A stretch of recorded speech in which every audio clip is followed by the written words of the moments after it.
समस्त शिक्षक एवं शिक्षिकाएं, कर्मचारीगण और मेरे प्यारे प्यारे बच्चों, आज 26 नवंबर को हम यहाँ पर संविधान दिवस मना रहे हैं। आप सभी जानते हैं संविधान दिवस का क्या महत्व है। आप जानते हैं 26 जनवरी 1950 को हमारे देश का संविधान लागू हुआ था, लेकिन 26 नवंबर 1949 को हमारे देश का संविधान जो है वो बनकर तैयार हुआ था 2 वर्ष 11 माह और 18 दिन में। इसलिए आज 26 नवंबर को हम संविधान दिवस के रूप में मनाते हैं।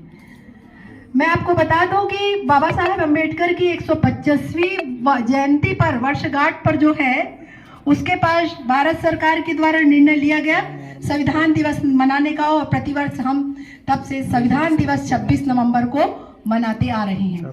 संविधान दिवस मनाना ही हमारा एक परम कर्तव्य नहीं है। देश के संविधान के नियमों और कानूनों का पालन करना अनिवार्यतः और एक देश के एक सुसभ्य, नैतिक, जिम्मेदार, कर्तव्यनिष्ठ नागरिक के रूप में अपने आप को तैयार करना, ये संविधान दिवस को मनाने की सही सार्थकता होगी। आप बच्चे जो हैं संविधान दिवस की उद्देशिका और महत्व को जानते हैं। संविधान हमें अपने अधिकारों के साथ साथ हमारे कर्तव्यों के निर्वहन की बात करता है। संविधान के द्वारा हमें सारे अधिकार मिले हुए हैं, सभी प्रकार की शिक्षा के अधिकार से लेकर सभी प्रकार के, जिसके तहत आज आप एकलव्य आदर्श आवासीय विद्यालय करपवन में जो है शिक्षा प्राप्त कर रहे हैं।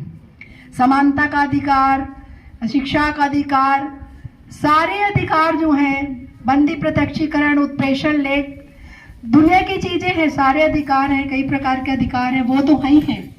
उसके अलावा जो है संविधान या देश हमसे कुछ कर्तव्यों की अपेक्षा करता है, और उन कर्तव्यों का निर्वहन करना, देश के प्रति, अपनी रक्षा के प्रति अपनी भावना रखना, राष्ट्रीय और एकता की भावना रखना, राष्ट्रीय संपत्ति की सुरक्षा करना, और देश के लिए देश सर्वोपरि है, इस कर्तव्यनिष्ठ भावना का होना हमारे अंदर जरूरी है। बहुत सारे कर्तव्य भी हैं और बहुत सारे अधिकार हमारे संविधान ने हमें प्रदत्त किए हैं। उन अधिकारों के साथ साथ कर्तव्यों को भी हमें करना है, और भविष्य में हमें देश का एक नैतिक, जिम्मेदार, समाज के प्रति अपने दायित्वों का निर्वहन करने वाला, राष्ट्र के प्रति, राष्ट्र